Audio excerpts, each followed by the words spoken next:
Bom, fala-se muito assim, uma reformatação da pregação, tudo, né? Mas eu acho que a gente tem que partir do seguinte princípio. O nosso movimento, ele é muito novo ainda, no Ocidente, né? E os livros de Prabhupada, eles são o coração do nosso movimento. Prabhupada, através dos seus livros, ele dá uma introdução geral à consciência de Krishna, suficiente para que as pessoas possam ter uma vida espiritual plena, né? E aquilo que Prabhupada colocou nos seus livros, eu não vejo tanta necessidade de se mudar. Tem muito movimento assim para que nós sejamos politicamente corretos em vários pontos, né? Mas eu acho que Prabhupada não era politicamente correto. Prabhupada, ele falava o que tinha que ser falado. Então a gente tem que também ter uma fidelidade aos nossos princípios. Então você fazer adaptações para que as pessoas entendam a consciência de Krishna tem um limite, de que você não se desvie dos nossos princípios, né? A gente não pode abrir mão de tudo. Então a gente tem que procurar entender o que Prabhupada pregava e transmitir isso para as pessoas, mas sem nos desviar, sem criar uma nova filosofia, né? E sabendo que o que Prabhupada fala tem a sua potência. E se hoje as pessoas não aceitam isso, não aceitam aquilo, com o tempo e com a purificação geral que a gente vê que está ocorrendo no planeta, as pessoas vão ver, isso aí era natural. Isso que Prabhupada fala realmente tem muito a ver, né? Então, tem muitas coisas que nos livros Prabhupada que parecem polêmicas, né? Ou parece até que são de uma questão de uma cultura da Índia ou não da Índia. Mas Prabhupada não estava tão preocupado com culturas também, né?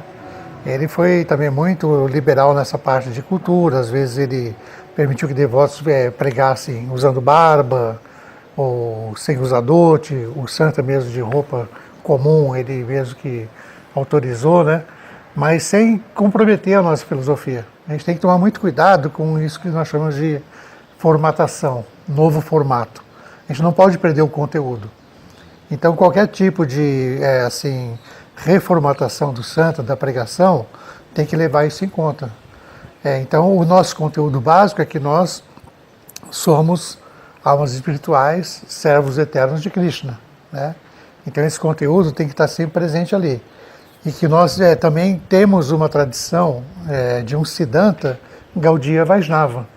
Um Siddhanta não é uma coisa comum, não é uma coisa barata. A nossa sessão discipular Gaudiya Vaishnava, ela só foi aceita depois de muitos séculos pelo trabalho de Baladeva Vidyabhushana, que apresentou uma explanação que foi aceita pelos intelectuais, né, pelos brahmanas, como Siddhanta. Não, isso é Siddhanta. Isso pode ser considerado o Siddhanta, a conclusão teológica de uma corrente de sucessão discipular, e não uma mera especulação. Então nós também levamos isso adiante. Então a gente tem um compromisso. O Prabhupada, ele faz no Gita uma elegia, uma louvação a Baladeva Vidyabhushana, porque ele realmente cristalizou essa nossa teologia. Então nós temos que ser cuidadosos. Eu acho que os livros do Prabhupada sempre são o centro do nosso trabalho mesmo, porque os devotos podem fazer às vezes comentários para explicar às pessoas esses livros de Prabhupada, mas eles sempre têm que estar ali como são, a mensagem que Prabhupada passou. Então às vezes as pessoas perguntam, um caso que já é um caso assim, para dar um exemplo bem claro, cristalino, a questão das mulheres, que às vezes Prabhupada fala, não, que as mulheres são menos inteligentes. Então tem pessoas, não, Prabhupada não quis falar isso. Não, Prabhupada falou, mas Prabhupada fala, você tem que entender o contexto em que ele fala isso. Você tem que pegar outras passagens do livro de Prabhupada para ver o contexto em que ele fala mulheres menos inteligentes. Então ele fala geralmente de mulheres materialistas. Ele fala de mulheres que não estão dedicadas à consciência de Krishna. Que em outras passagens, Prabhupada fala que as mulheres, mas as nossas mulheres que são devotas de Krishna, elas são as pessoas mais inteligentes do mundo. Então você não tem que dizer o que Prabhupada fala, mas procurar entender o que Prabhupada fala dentro do contexto. E não falar, não, Prabhupada não disse isso, ele não podia dizer. Não, Prabhupada disse isso. Ele disse isso no livro, não, mas dentro de um contexto.